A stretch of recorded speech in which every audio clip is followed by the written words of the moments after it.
So we've got part 3 of this bipolar series, and in part 2 I had just left off about going back to Sunny Hills, the group home, after I had my own car that I inherited from my grandma, my own job, my own little room in someone's house.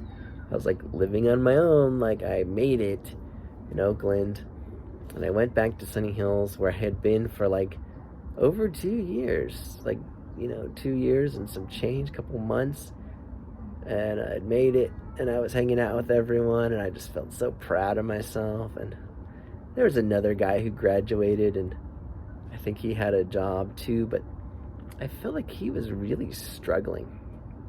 Like, I saw him once, and he was holding this big 2-liter of cola, and he looked like he was a little bit homeless and kind of depressed, and I felt like, well, I'm not like him, I'm not homeless, I'm not depressed, I'm like doing well. And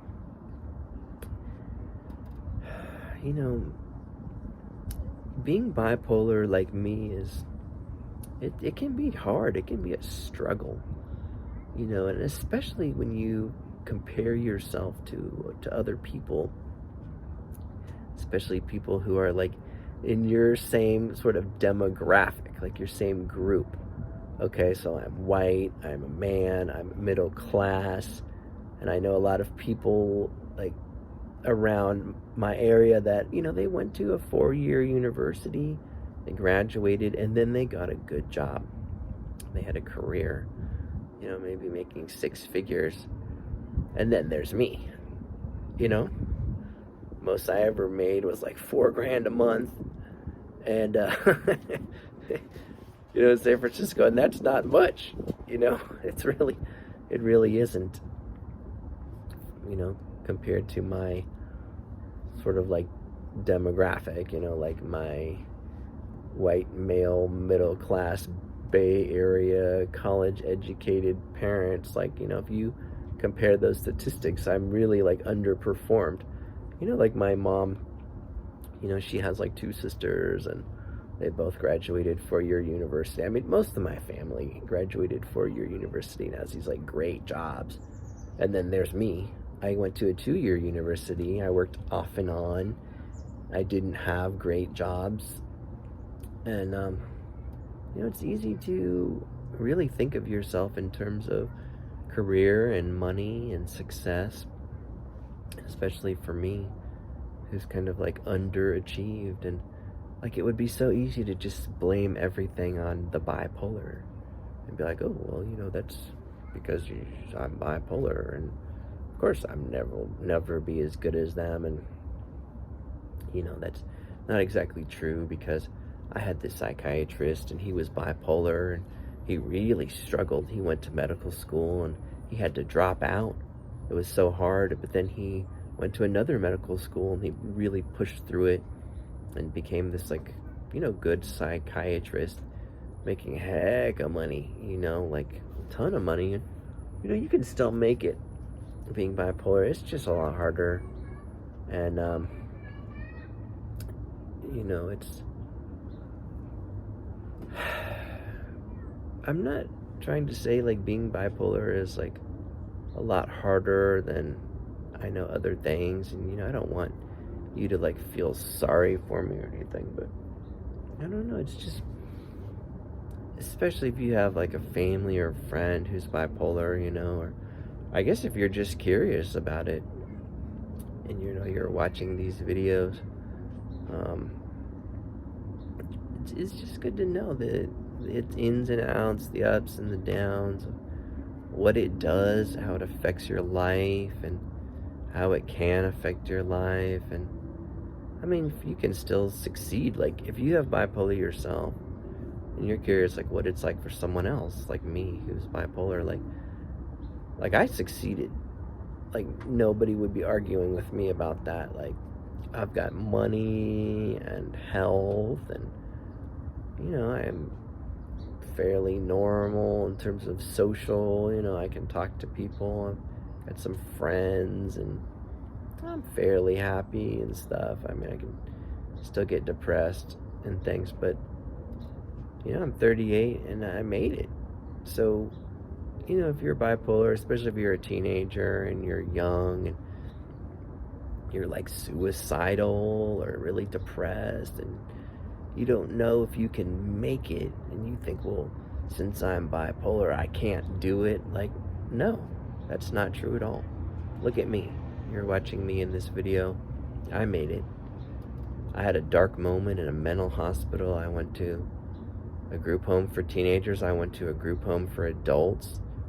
And I just took it like one day at a time, one day at a time. There was really hard moments. I just never gave up, no matter how bad it got. Suicide was never an option. Like you take these mental health questionnaires, and I'd go to the doctor and they'd be like, are you suicidal? Have you thought of committing suicide? It was so like cookie cutter, they're like, oh, you're bipolar. You ever thought about killing yourself? And I'm like, come on, man. Like, but they have to ask, because I guess bipolar people are like very suicidal and stuff. But I never considered suicide. I was like, no matter how bad it gets, tomorrow's a new day. Things can get better. There's always light at the end of the tunnel. And like, I'm really glad about that, because things did get better. Things got a whole lot better. I'm just so happy to be alive, not be in some prison or like some horrible conditions, especially, being like middle class in America, like, or some Western or fairly rich country. You've got it really good. Like, if you might think it's bad, it's really good. And I know people have all these problems and stuff, but especially if you can get a job and get yourself like a little room, or I don't know, even share a room with someone, like two people in the same room if you're really poor and stuff, and you can get a job and you can survive, like, you've got it good. Because there are some people in prison in these poor countries, like China's got this like 996 thing where you work like 9 hours a day, 6 days a week, something like that's horrible. That's like slavery, basically. And so if you don't have to do that, work like a dog for a low salary for peanuts, you've got it good. And if you do, I'm sorry for you, and hopefully things will get better. But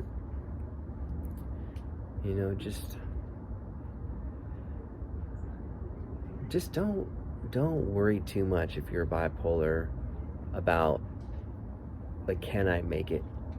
Because it's not the be all end all. Like, bipolar is not what's going to be the light switch that it like turns you off and on, like a stoplight, like red and green. Like, there's many other factors. There's like your personality, your determination, whether you're a quitter, you're just going to give up, or if you're a fighter and you're just going to keep pushing. Because bipolar is like being on some kind of like bumpy road. It's not paved in gold for you. You're going to have potholes, you're going to have flat tires, there's going to be some issues. If it's raining, you might slip and get in an accident. And it's much harder than someone who's not bipolar. It's harder because,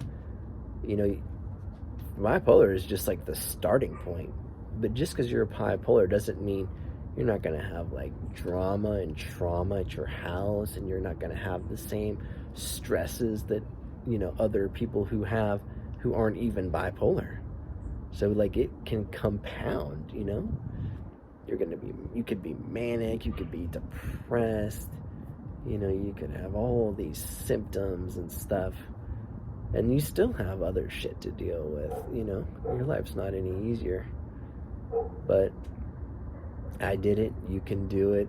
And it's really important to just keep going forward, keep moving, whatever happens, not to give up, not to quit, and to just realize that that you can Google all these successful people, celebrities who are bipolar, like Robin Williams. I'm not sure, I think he's dead though, so that might not be the best example. But before he died, he was like super successful. Ted Turner, Maybe like Vincent van Gogh. I mean, the ear thing, I think, is what everybody thinks about. He cut his ear off, went crazy. I don't know if he died or something, but he was a great artist.